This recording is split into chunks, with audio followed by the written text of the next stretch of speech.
So I was thinking about the idea that things that you're preoccupied with, kind of define who you are in a certain moment of time, right? And I was thinking, so what am I interested in right at the moment? And I was thinking maybe we play a game of five, so what's your favorite book right now that you would recommend above all other books? What's your favorite philosopher that everybody should read? What's your favorite movie right now? What's your favorite music? And let's say like the fifth, what's your favorite kind of other artistic endeavor that you kind of engage and preoccupied with? And so I think that's very interesting because obviously it changes over time, all this kind of interest, but also like if you put it all together, it kind of creates a kaleidoscope and of who you are in a certain moment of time. And also it's like, I also find this interesting, So where would you put your money? Where would I put my money? Well, at the moment, my money is on Radical Kabbalah. That's what I'm reading at the moment. Mark Gaffney's book. Yes. And it's very scholarly, which is the exact opposite of his public persona. It's very interesting. Like he's a very charismatic speaker, and he's kind of has a big community and stuff. And but this is extremely scholarly, but it's fun to read, and it's giving me some insights into religion. That would be the book I'm reading. Favorite philosopher at the moment. It's always the same ones for me. It's Nietzsche and Schopenhauer and Heidegger. And I keep trying to understand Hegel, and I keep failing. So I keep banging away at Hegel and trying to figure him out. But I think I've failed the school of Hegel. And I also try to jump a little bit into Wittgenstein, and I don't understand him at all either. So let's not be too fast. We have a complete hour to fill. So why is the book so interesting to you that you're reading at the moment? What is it? What's the core idea of that book that propels it for you to the top of the pyramid? Let's say. Well, he calls it a cosmic humanism, and he's talking about sort of the radical humanism of certain Jewish mystics, which differed from the let's say the rabbinical tradition, that were very, let's say, radically individualistic in some sense in their approach, compared to let's say the status quo, even to the point of breaking all the rules of the Torah and saying that the rules are subordinate to the Shekinah, which is the Holy Spirit, which is the feminine, and he calls it the wisdom of Solomon, so that you have Moses. We always think about Moses, and Moses as being the bedrock of a sort of Jewish mysticism. But then there's this figure of Solomon, who is a who had hundreds of wives and wrote love songs and invites this whole aspect of paganism and sensuality into the temple. So it's this kind of this hidden aspect of the traditions, which is also fascinates me in all kinds of ways, in not just in Judaism, but also in the Sufis and the tantric mystics, and what is it exactly Christian mystics in the Middle Ages. What is it exactly that fascinates me? Just the character of some of these early rabbis in 12th century, or Renaissance and 12th century. The whole Kabbalistic tradition is full of these crazy wisdom masters who very much resemble what I've studied a lot with. That's the Zen masters and the Eastern masters, and and that there's this whole hidden tradition within Judaism that nobody knows about because everybody knows about the Torah and the laws, and that they consider it a very sort of stuffy religion, but it's No, but that's not not what I'm when you asking. I'm start to asking dive into it. what is igniting the fire in you for that kind of book at the moment? Like, what is it that you personally find in that book for you? Apart I from think I think it's the language of Jewish mysticism and its extreme potency. I find it potent, like it's powerful and potent, and it's just like delicious to read. right. Does that answer your question? No. What are you trying to get at me? What No, else no, do no. what, Because like, okay, so why is if it turning me on? Why does it excite me? Well, the exactly, wisdom yeah, of you know, because Solomon no, excites because me. The tantric exactly. traditions excite me. All these things excite me, right?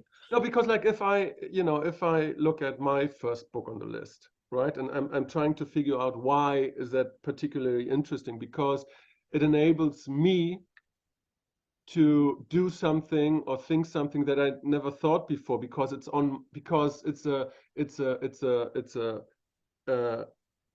step on the road that I'm going anyhow, but the book enables me to do it, right? And so, Mm-hmm. for example, you know, I was reading so much about, you know, I talked about this, the Iliad from Homer, and then I was reading The Sun Also Rises from Hemingway, and what am I reading now? The Brothers Karamazov. But you know, there's a thing where um, I find some justification in books for me to act in a certain way and engage in a certain way in the world and with the world, to find something deeper inside of me. So I, you know, let's say, you know, the question that Thetis, the mother of Achilles, poses to him at the beginning of the book. So do you want like an easy life? You have money, you have a wife, you have lots of kids, you know, you grow old, your kids will remember you, but then we talked about this, I think, no? And then everybody will forget you, or you will do some great famous thing, but you will die with 27, and you will complicated. And so this is like a, you know, the first question the book, this 3,000-year-old book Mm-hmm. poses. And Yeah. so it's like a source code of our Western culture. And so it's like all the hardships that we go through, right? It's like, in a way, it's because I for myself have decided at some point in my life not to go route A, but to go road B, like wherever it leads me, right? And so it gives me a justification of where I am. It's not just the prose or the way it's written or the story. It gives Mm. something to me personally. And so that's the question I'm asking. So what Well, is that? what am I grappling with, right? And what is the Yeah. question that I'm grappling with? I think the question that I'm grappling with in exploring this is what is the right form of, let's say, religion for this moment in time. Uh, and so on one hand you have the traditionalists, you know, like René Guénon, and they're sort of they believe, they sort of see modernity as this movement into the Kali Yuga, sort of the breakdown of everything, and they kind of have this, they set up a sort of golden age where you know, where there were all, and that, you know, we're just moving into fragmentation and breakdown, and I don't buy that particularly. Like, I don't buy the traditionalist view. Mm-hmm. I also don't buy this metamodernist, postmodern kind of do-it-yourself, new age religion either, right? I don't buy the kind of like just throwing away all the traditions and just making it up and doing it on your own, and, you know, being very creative and cool, and just like marrying science to religion and that kind of thing. And so I think there's hubris on both sides, and I'm trying to find the in between, because I'm not an atheist in the sense, I'm not like I'm not a Richard Dawkins atheist who just believes there's only shit and stuff, and also but I'm not a pure traditionalist either. And so I'm always looking for guys who are kind of on the edge. And I'm also looking for the hidden things. So the Greek traditions are well known, where everybody knows who Socrates, Aristotle, and everybody knows Dante as well. right? And everybody knows the Christian and the Greek traditions, but how many people know about Moses de Leon and the Zohar, which is sort of the Jewish equivalent to Dante's Inferno? Almost, these are unknown, but I think they will become more known and more relevant in the 20th century because they're written in this coded Twilight language that we're still trying to understand and figure out. So they have a freshness to them, which allows us to. So this book, I think, Gaffney's book sort of marries the ancient tradition with modern humanism in some kind of way, and it's an in-between place, which is very interesting. It's like it doesn't take a traditionalist stance or a postmodernist stance or a metamodernist stance. It's like Right. in the middle somewhere, and so I that's where I always situate myself. Right. Interesting. And also I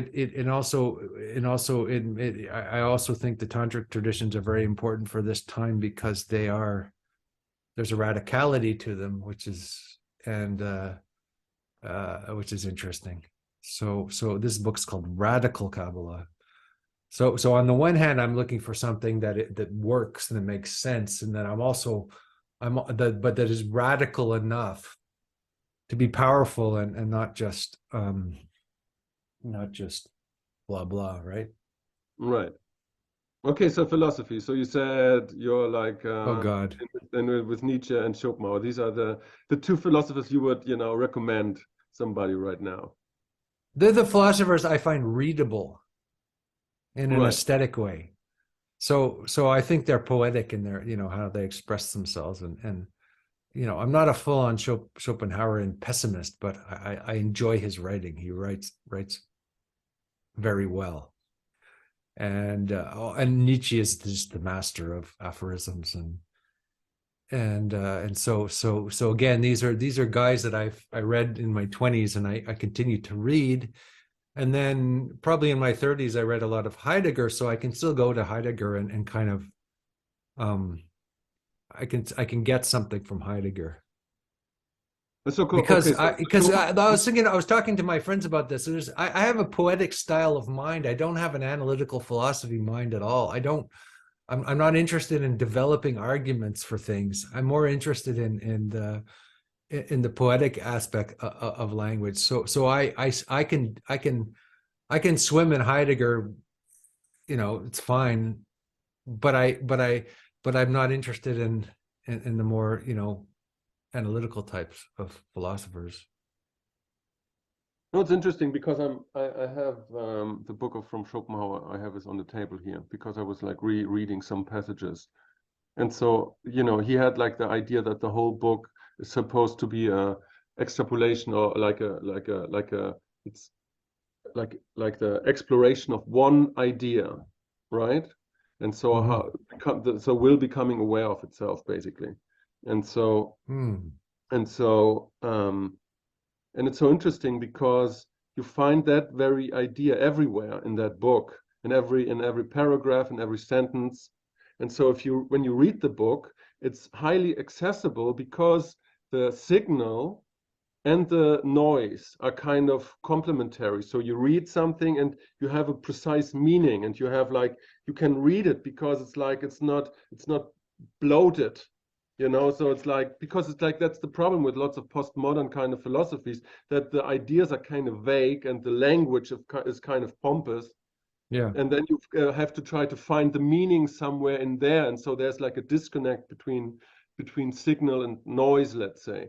But in Schopenhauer's sense, and I think Nietzsche as well, and I very much like Sloterdijk, the philosopher. It's like because they represent a kind of like a similar branch of philosophy, and so it's very poetic, as you say, and there's But it's readable.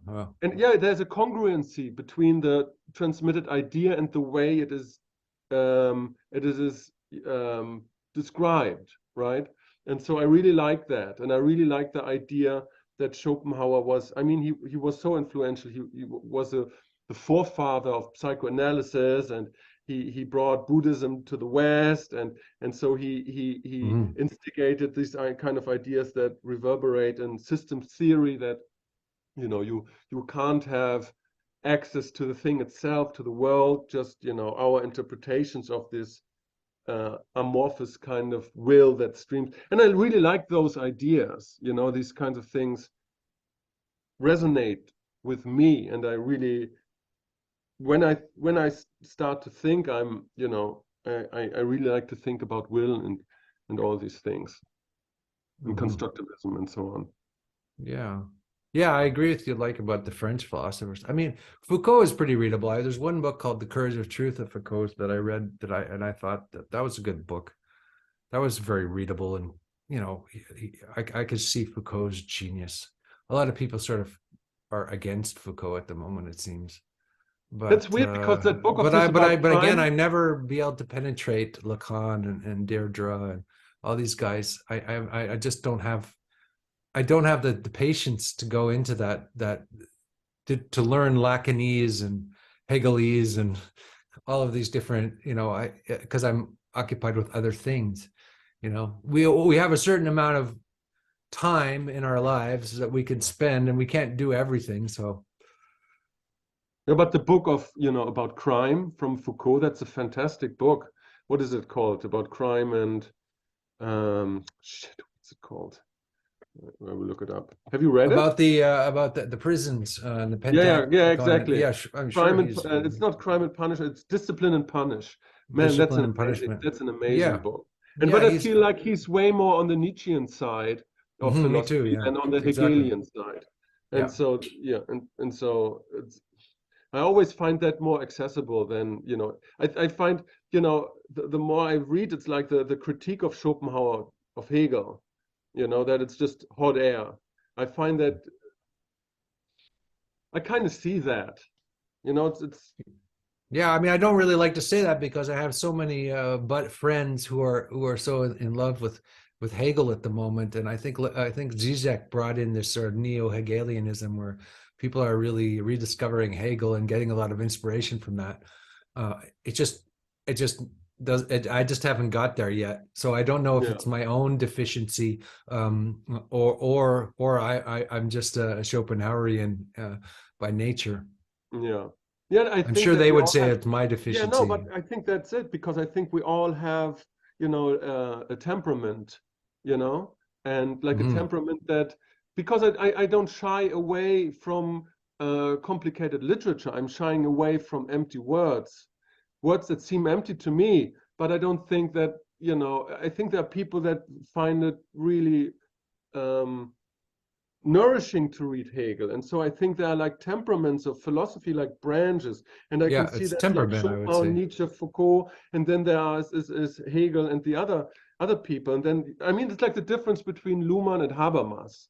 Luhmann is incredibly difficult to read, but it's like it goes into my veins very easily. But Habermas, it's just so tiresome, Well, for me, I found Heidegger very nourishing too, and everybody I know practically hates Heidegger, so I'm shy to bring him up or talk about him. But all the people in the circles who I know are so against Heidegger that I can't even mention him. And of course, he's a Nazi and all that. So you're not supposed to like Heidegger, but I find Heidegger's hard, right? But I found that nourishing to read his text, because they're poetic. I think there's a problem with him as well, but I'm not trying to whitewash him. But I can swim in I can't swim in Hegelese, but I can swim in Heideggerese somehow. It's just the waters that I can swim in. I'm a tropical fish. I have my own climate that I appreciate and can swim in and enjoy.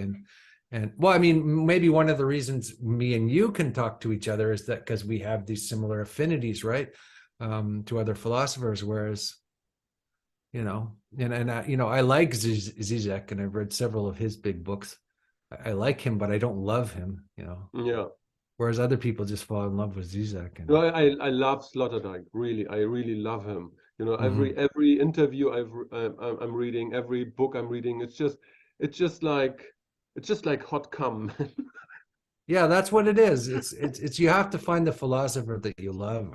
There's no Yeah. point in reading, you know, just you just have to do that. It's Agamben not a also question of great. difficulty, it's a question of affinity and Giorgio Agamben is also great. I don't know if you've ever read him, but that was the book that, you know, made me understand the pandemic. yeah, right. You know?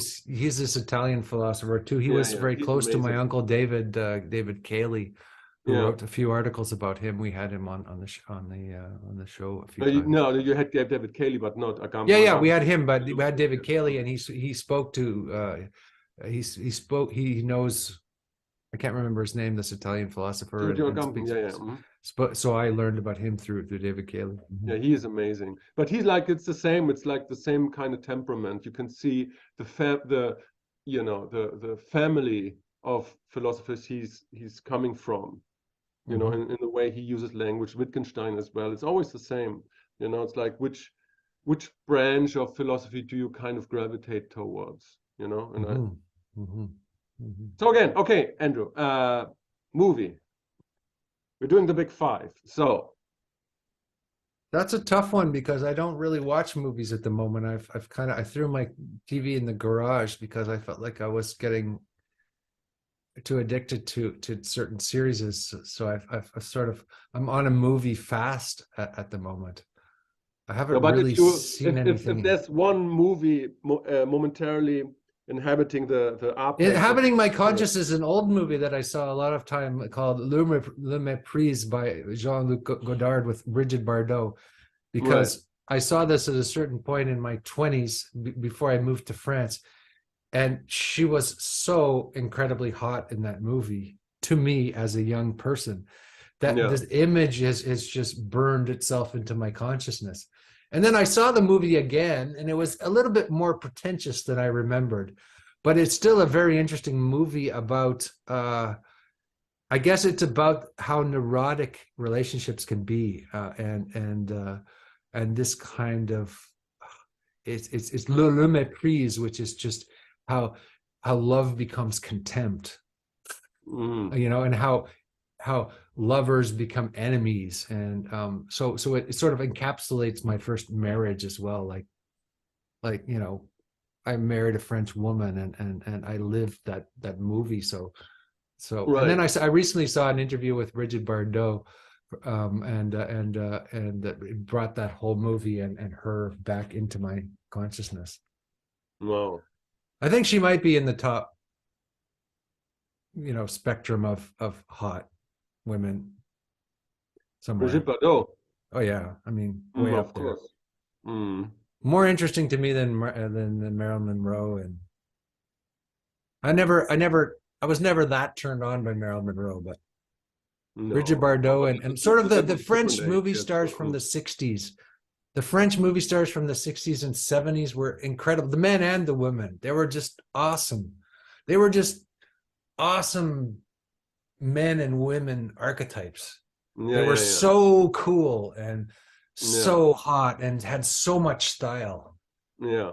That's gone. Nobody's coming even close. So why bother with you know, modern movies? Why bother with, you know, they're just echoes. Like Scarlett Johansson is just an echo of Bridget Bardot. She's hot, but she's just an echo of that power of female. Say nothing against Scarlett. Oh, Scarlett's good. I have nothing against Scarlett. Scarlett's fine. No, but what resonates? But she's no Bridget Bardot in my, you know, erotic imagination. What resonates with me with what you're saying is, you know, when thinking about the question myself, so the movie I always in my mind come back to is Once Upon a Time in America. I love that fucking movie, you know, from Sergio Leone. And so there are these archetypes, these masculine and feminine archetypes, and they're not victims. You know, it's like the woman, even in these horrendous moments when they get raped or mistreated, they, you know, there are these pure archetypes in a kind of way. And that's so interesting. You know, they don't cash in on their suffering in a kind of way, and Yeah. and again, in a way, they're even stronger than the male archetypes in that movie, because like Robert De Niro Noodles, he's kind of escaping in his opium haze from what he's done. But you know, the masculinity and virility that Robert De Niro kind of shows off in that movie, that's amazing. You know, it's like nowadays we kind of forget what kind of masculine image he was able to project onto the screen, you know. Yeah. And so and then you have like the female, I mean, like from Claudia Cardinale, she's not in that movie, she's in Once Upon a Time in the West, but it's like it's like these, because you mentioned Bardot, Claudia Cardinale was such an interesting female character, you know. And yeah. Well, and you're so, German, so it was interesting that you would be attracted to the American archetypes, and that me coming from Canada and the Americas, I would, for me, the most interesting ones were the Italian and the French. yeah, well, Claudia Cardinale is Italian, isn't she? Claudia I don't know who that is, but anyway, yeah. You don't know who Claudia Cardinale is? Oh, that's. I'm not sure. You have to educate me. That's something I need to know, I suppose. Claudia Cardinale was amazingly beautiful woman. I know who Anita Ekberg is, of course. Of course. Yeah. You know, and Fellini and these kind of things, like people, the reason they can't be made anymore, those great movies, is because art has turned to ideology, and you can't make great movies with ideology at all. You just can't do it. You have to get rid of all the moralizing and ethical concerns, and everything about the movie is about moralizing and ethical, you know, and conduct and behavior and rules, and so it's become so decadent, Hollywood, that there's just nothing there. There's no art anymore, because there's no mystery, there's no ambivalence. You know, there's no archetypes, because everybody is trying to behave in a certain way, and that's the opposite of art, is you know, strictures for how to behave. Yeah. It's kind of weird, because I've read some, was it yesterday? I've read about that, you know, art is supposed to lift us up, and now it's just, you know, to shock us and to judge us, and you kind of way that the weird thing is, if I'm looking at the common thread and theme, it's like I really like the characters, you know, in Hemingway's books, you know, The Sun Also Rises, and I like the characters in Once Upon a Time in America, and what I like complex. Huh? Because they're complex. Yeah, they're not only complex, but they're kind and of deep archetypes. Yeah. You know, if you look at the character of Brad Ashley, the woman in The Sun Also Rises, that is a complete and full modern woman. She takes what she wants. She's not, you know, insufferable. She's just like, if she wants to fuck the matador, then she does it. You know, and it's you know, everybody is in love with her, and she's insufferable is a good word. Yeah, she's not insufferable. Yeah, because I feel like most of the movie stars in today are insufferable. That's a really good way to describe them. They're insufferable. They're plastic and insufferable. Yeah, but Brett, and she's played by Ava Gardner in that movie, which is not that good, but I mean, gets the point. I like Ava Gardner. And Ava Gardner is amazing playing that character. You know, it's like that's full woman. You know, you don't see that kind of woman anymore. Like a complete woman in the height of her power, fully aware of who she is and what she can do and what she should do. It's amazing. It's such a you know, it's 50 years ago, but it you know, it's like these images of man and woman. It's like how it kind of lifts us up, like how we could be. And although it's like it's a drama, it's not an easy book. You know, it's about a lost generation, and I really like that, these kinds of complete archetypes, you know? Yeah. Well, yeah, I agree fully. It's just, we're in the age of ideology, so whatever is happening in art has to happen on the margins or in the underground, or nothing nothing can touch the center, because the center is so rotten and corrupt, it would appear to me. Yeah. I mean, maybe I'm old and just grumpy about it, and there's something I'm missing. Well, you're old and grumpy. Yeah. I mean, there are things that I'm probably missing, that I don't really get, because the language of the generation is going, like, I don't get these like stupid auto-tune voices, in pop songs. Yeah. They use auto-tune as a kind of instrument, and not that I'm against using something in a subversive way, but then there's these weird auto-tune voices that are supposed to be sexy or something, and I just think it just falls flat for me. It doesn't do it for me. But there's probably something I'm missing, because I'm not of that generation. We get our most powerful impressions at a certain age, and I think we kind of stick with them on some level. We can become flexible, and we can. I mean, I can get into young people's stuff. I can get into young people's pop culture to a certain extent, but I can't fall in love with them like I could, like I could. I can't fall in love in the same sense that I could when I was 20 with those, with different musical forms or film, or because it doesn't matter to me as much. Yeah. Well, maybe we can move into music a bit, but yeah. Because like I was thinking about music, and so I have like what I really like, what really resonates for me with new music is basically, and what I always listen to. This is like Run the Jewels, and this Israeli artist Noga Erez. And so that's like, because it's not American rap, that's it's so on the edge of what is yeah, I like her too. Yeah, she's got a lot so of style or something.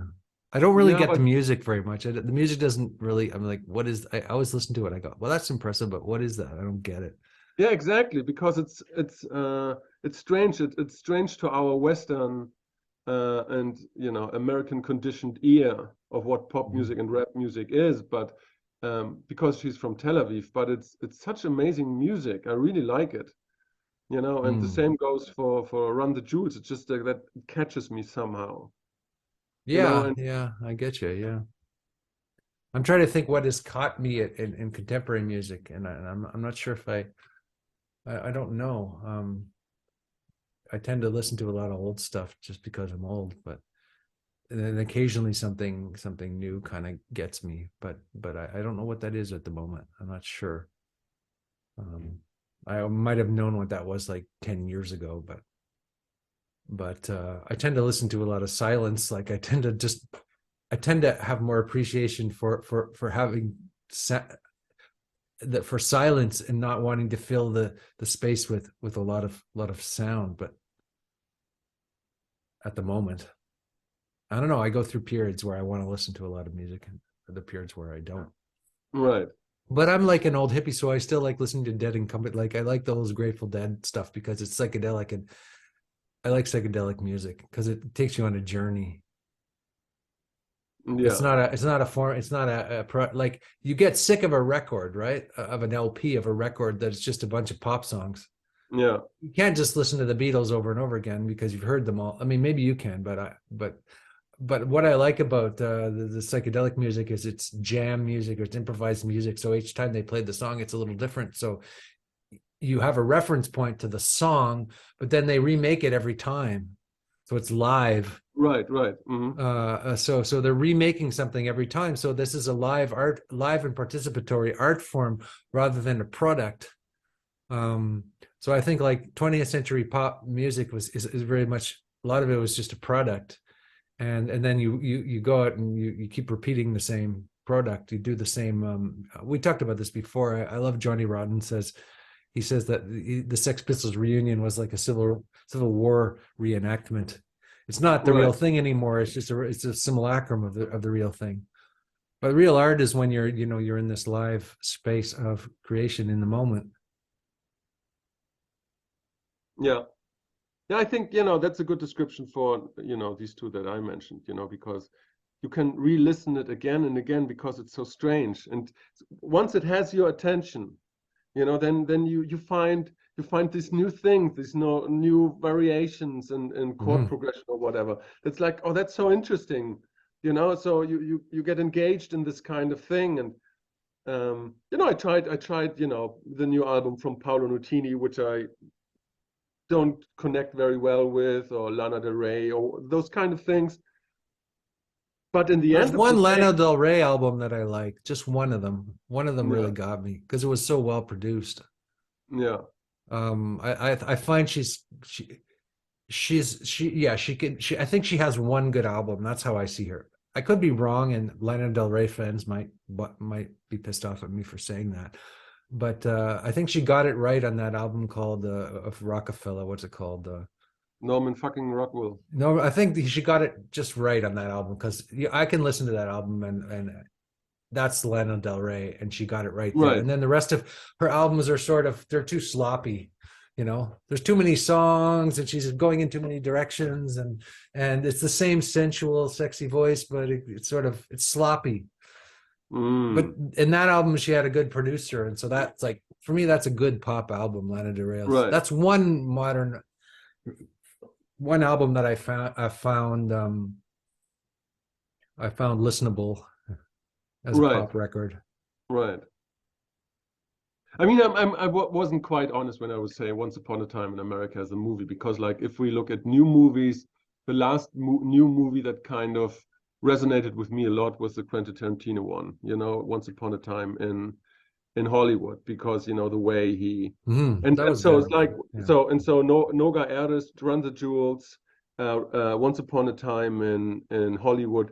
These kind of inhabit the kind of same space for me, you know, in terms of modern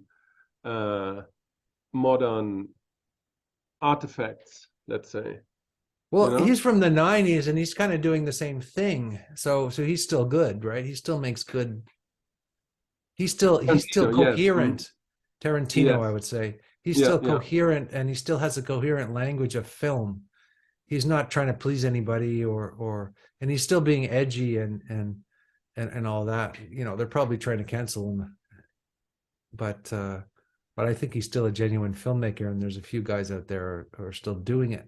But I always think that even that movie, it's not a movie of now. It's a movie from the 90s style of film, when there were movies like Fight Club, or, you know, when there are really strong movies out there that were really, you know, still speaking to the culture.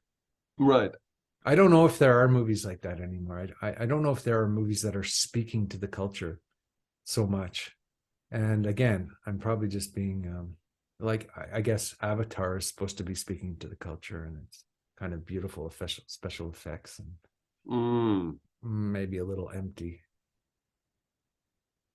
I mean, Dune was beautiful as a movie. Oh, Dune was beautiful. Yeah, Dune was good. I mean, he's a good filmmaker for sure. But it isn't thematically. It was, you know, not.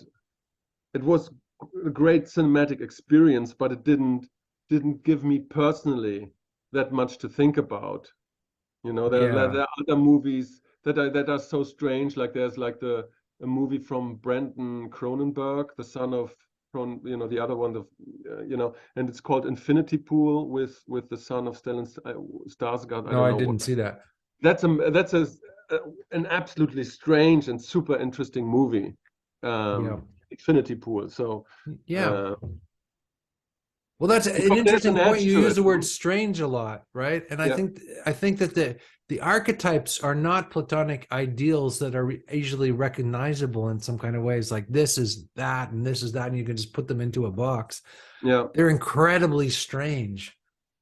So the best movies, the best pieces of art are the ones that just, you know, they cut off you know, David Lynch does that a lot. He just cuts off your intellectual, your analytical capacities. It's just like, it's a big gap. It's like, what the fuck? Yeah. That is so unbelievably strange. And I think that's when art is interesting. I mean, the third season of no, the second or third season of Twin Peaks, that's still one of the seasons that are very high on my list of that kind of moved me to strange places and brought me to very strange places in my own psyche. Have you seen that season? No, I never made it through yeah. Because I'm not as in love with Lynch as some people are. He's a little bit too,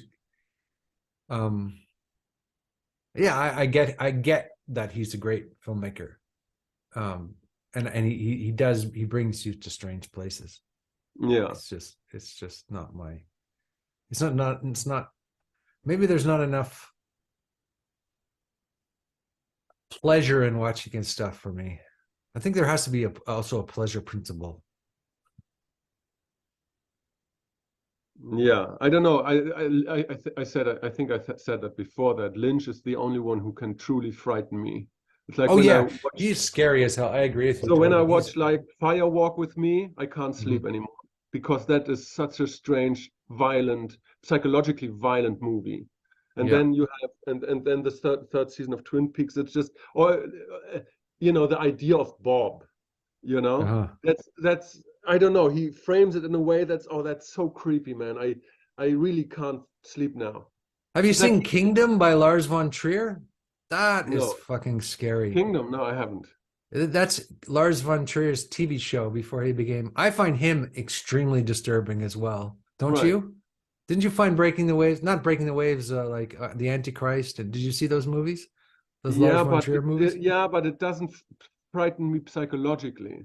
It doesn't frighten you psychologically? No. It gets under my skin. It does frighten me. I think Kingdom is especially the TV series he did. I guess he's very similar. He's like the European David Lynch. Yeah. He started off with a TV series about kind of a ghost story in a hospital. I haven't seen that. Mm-hmm. That's worth seeing if you really want to, get some bone chill, some. Yeah. Yeah, those guys are scary filmmakers, but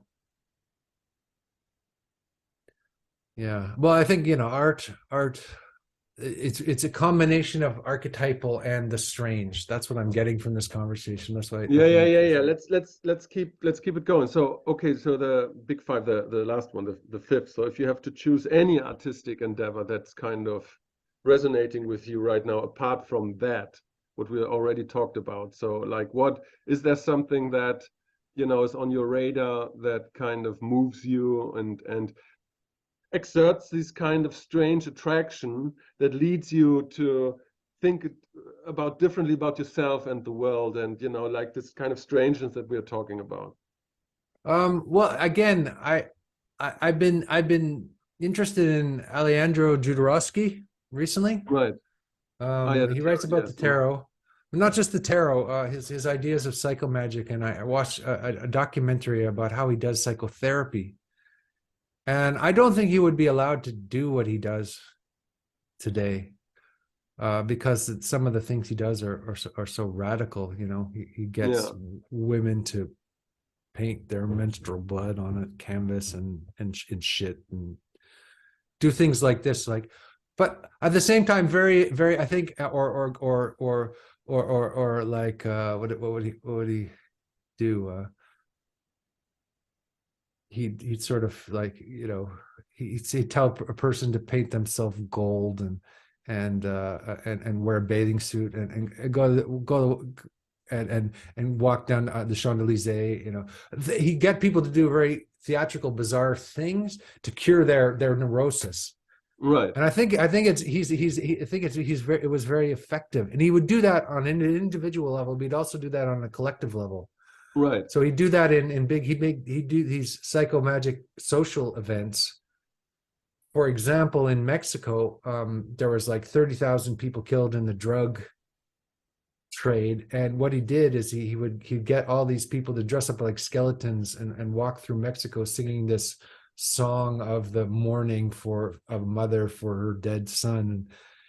He does things like that, and it's not direct political action in a sense, but I think that's the way that politics, in a way, that's politics and art. That I think that's the way activism should be, rather than just this whiny complaining about the patriarchy or whatever that most people do. He does these big group theatrical movements, and they're very powerful and aesthetic and interesting. And so I think he was a very and instead of psychotherapy, because psychotherapy, he calls it psychomagic, like psychotherapy is just blah blah blah. You talk about your father and your mother, right, and your brothers and sisters. What he does, and I have direct experience of this because he used to give tarot readings in cafes in Paris for free. He didn't believe in charging money. And I didn't meet him personally. My wife did, but I met his assistant who was doing the same thing as his student. And I went into there and he gave a tarot reading in this cafe in sort of Paris. And, he would give people like little things, psychomagic exercises to do. Look at the cards and say, like, you got a problem with your mother. So what you should do is you should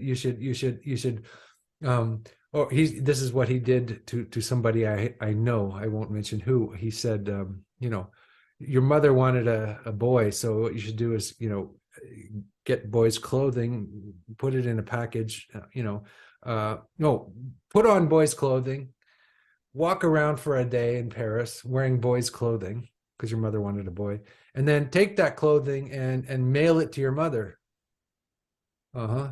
And this would cure you of your neurosis because your mother, oh wow, interesting, looked down at you and thought you wanted to be and these are very effective things that he does. They're extremely effective, and it's a kind of psychotherapy that I don't think people know enough about Jodorowsky and what he did. Also, he completely redid the tarot, and I think in this beautiful way. And he's unknown. He's mostly known in France, but he's an unknown genius of psychotherapy, verging on spirituality. I wouldn't say he's a great sort of like spiritual master, but I would say he was a great artist and humanist, and he had a lot of really cool ideas. So I've been interested in him at the moment. I mean, that documentary about Jodorowsky's Dune, that's an amazing documentary. Have you seen that? Yeah. He tried to make that movie, and also his documentary on psychomagic. You should watch that as well. Oh, right. Yeah. And so what's resonating with me, it's like when you said it's a psychotherapy, but not only individually, but collectively, right? Yeah. And so, for me, it's this is a space where I always look for into comedy right now, because when you look at, I always think about, so art is going through stages as well. You have like postmodern art, you have modern art and stuff, and architecture, and so I try to look at if there is some form of meta-modern comedy, a comedy that's kind of on the edge, that's so strange at the moment that, it catches our attention and kind of liberates us from our preconception and our neurosis in a kind of way. And so there's this show that I'm really infatuated with. Basically, it's called the Adam Friedland Show, and it's like these two guys, and it's come from it's developed out of a comedy show called Come Town, and it's just like you told me about it's that. just like left. I mean, like three guys that are known. They're part of this Brooklyn socialist group, with Chapo Trap House, very left leaning. But because they are so left leaning, they have the ability to hijack all these woke identity politics kind of notions, and their shows, their Come Town shows mostly verge on homophobia, racism, and all of it, but they kind of criticizing it, from a leftist perspective, which is kind of interesting, because they are lefty, and so out of that developed, the Adam Friedland Show, and it's interesting because it developed as a bit, but then it kind of got serious, and you never know if it's a joke or if it's meant serious, but it's a really good. Now it's a kind of online YouTube television show. It's really funny. So they had like Neil deGrasse Tyson on the show last week, and it's just hilarious to see those kind of people interact with Neil deGrasse. So what it does to Neil deGrasse Tyson, you know, because he completely leaves his persona and becomes a nerd. And it's so funny to see, really. And so it's like, because it's such a healing and releasing kind of way of doing comedy that I really find really refreshing. Well, maybe that's nice that there's something edgy going on the left, because the left has been so bloody. I don't know, not the left, you know, not the voice of dissent anymore. It's never the voice of dissent, the left, anymore. It's always the voice of the status quo. So it'd be good if we have some proper edgy lefties out there. Yeah, because you can't. The problem is, if you want to look for societal progress, you have to look to the left. But you can't, you know, you can't be from the right and critiquing the left, because that's just, you know, that is not going anywhere. So you need voices from the left that are critiquing the left ways, because then they're like surpassing the you know, the natural immune response that is there when it comes from the right. And so you know, these that's what George Orwell did. Yeah, exactly. He was always criticizing the left, but at the same time, he was all, you know, he was a leftist. Right. And so it's apart from that, it's just hilarious comedy podcast, you know. So but it's just funny because it plays with these. It's not. I think it's one of the only kind of meta modern kind of podcasts, because it plays with sincere irony and all these kinds of things, and it's very funny. And so I think Nick Mullen, the producer, he's one of the most influential comics there is at the moment.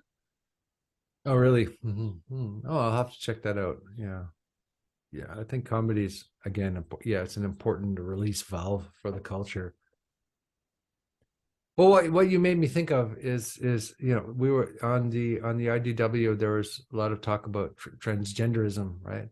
Yeah. And I had an interview with Tammy Peterson, and of course her and Jordan are very, you know, they have conservative views, obviously, and you know, I can see some logic in the conservative view sometimes, right? Like, for example, like transgender people teaching transgenderism to primary school. I think that's like, transgenderism should be on an edgy, radical, creative realm. Transgenderism, I think it always has been, and when it tries to be the center, I think that's when it gets kind of complex. Like, oh, that's interesting. Yes. So I think the edge trying to be the center is one of the biggest problems we have today. So rather than it be about art and edginess, kind of what we're talking about in terms of film, right? You know, film is about art, is about edginess. It's not about morality. So when it becomes a psychological issue, when it becomes a therapeutic issue, when it becomes an issue where we're always trying to normalize the edge, then something gets lost there. So I don't want to take the conservative position of like, okay, you know, because I have no skin in the game, so I'm not going to give, you know, opinions about all, you know, what surgeries and drugs, and I have no, you know, I don't want to give an opinion on that, because I have no skin in the game, but the only thing is, like, when the edge tries to be the center, that's, I think, one of the big problems we're having in all of these realms today, is that we're trying to put the edge at the center, and it never works, because the center is always filled with the managerial types who run the world, and they're kind of boring, and, you know, they're not artists, but they're good at running businesses and governments and companies, and, you know, they're not fun necessarily, they're not attractive, but you kind of want the boring people in charge. But isn't that always like the case if you look at cultural theory and art theory, that you always have the avant-garde and you have the center, and it's always there's always this move from the, from the of content from the avant-garde into the center. So Yeah. that's the normal way of doing it. And in a way, we want that to happen. We want people to be more aware that gender and identity is more of a social construct than we think it is. Yeah, I We agree want with that. Yeah. I agree with that. But also, we also don't want to lose the artistic edge to those activities which, which are verge on the sublime and the monstrous, and right. We don't want to gentrify them all and make them all safe. It's like sexuality is not safe. Sexuality is what everybody does, but so I can see the moral panic of the conservatives, why they would feel that way, even though I don't have those views. And it's true that what happens is, like gay marriage, for example, it's like this was a wildly edgy idea 20 years ago, and now all the conservatives accept it, right? Because it's moved to the center, and that's great. That's called social progress, right? It happens through legislation slowly, and then suddenly gay people can get married. Hallelujah! Great, fantastic, wonderful. And the conservatives at the time are in this state of moral panic, just like they are today about transgenderism. So I'm saying that what I'm saying is, like, how do we keep the edge without making the edge bland, without trying to move the edge to the center, because the edge should be on the edge always, so and the center should be in the center. Two things. First of all, I think it's that I don't think that transgenderism, and I completely agree, is at the edge right now. It in itself, it has moved to the center, right? And so it's like this topic. But does it belong there? No. I mean, yeah, of course, like everything, Hmm. But on the other side, as long as there is a center, there will be an edge. So you can't think the one without the other. It's like it's always, and so there is an edge. And so I think like somebody like Nick Mullen from Adam Friedland show or Noga Erdős, they are way more at the edge than transgenderism in itself, because like at the edge there are things kind of popping up, new things that we don't have categories yet to put into. Yeah. And so as long as there's a center, there will be an edge. We just have to look at where it is. Oh, I see. So the edge is always kind of moving. The edge and the center are always moving, basically. Yeah, exactly. The edge and the center are always kind of moving around. Well, that makes sense. Yeah.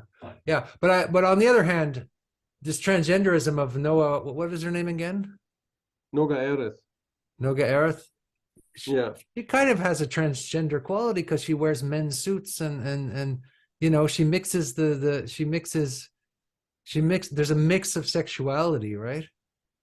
So I'm saying that what you're saying is true, but there's always a transgender aspect to art on the edges, I would say. David Bowie, et cetera, et cetera. That's, David Bowie doesn't get to be in the center. He's not in the parliament. He's not going to be a president. I see it now. That's so interesting what you say, because Noga Erdős is the mirror image of David Bowie.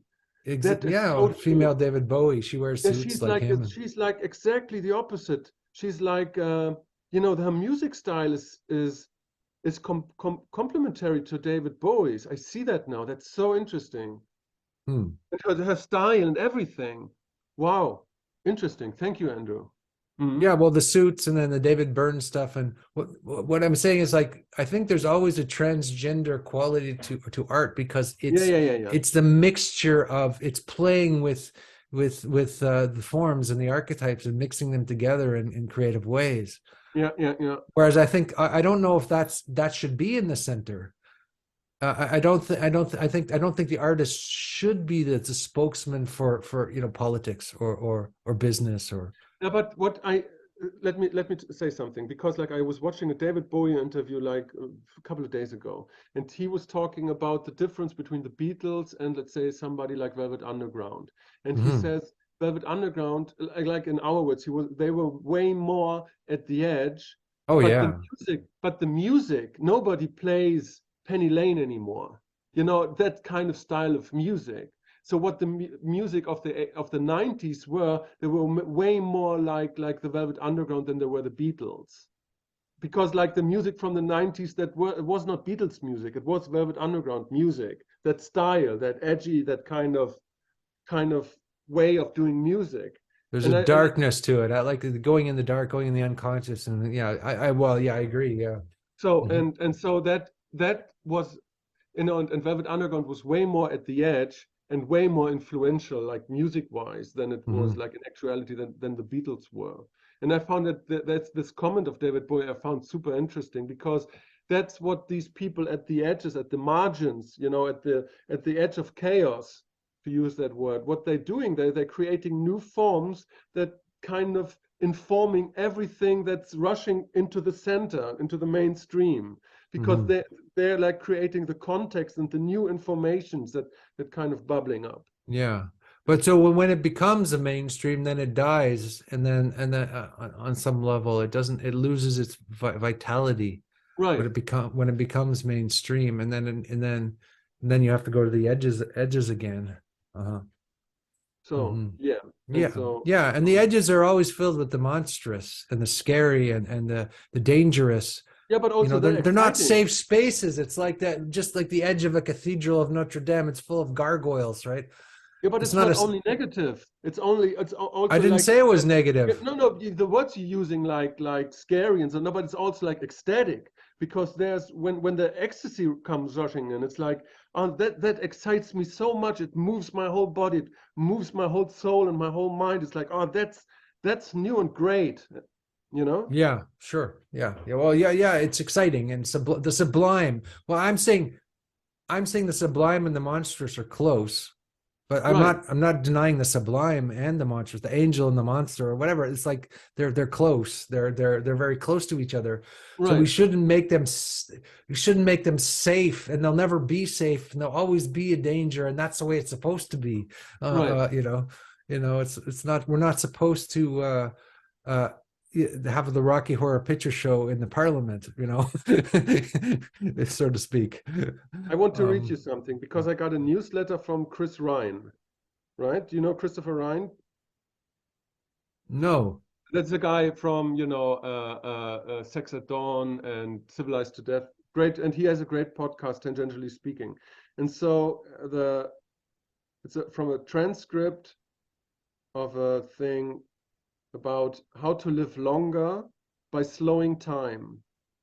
So, and the transcript goes like, I was thinking about like how journeys seem to take longer when you're not sure where you're going. The journey back always seems so much shorter.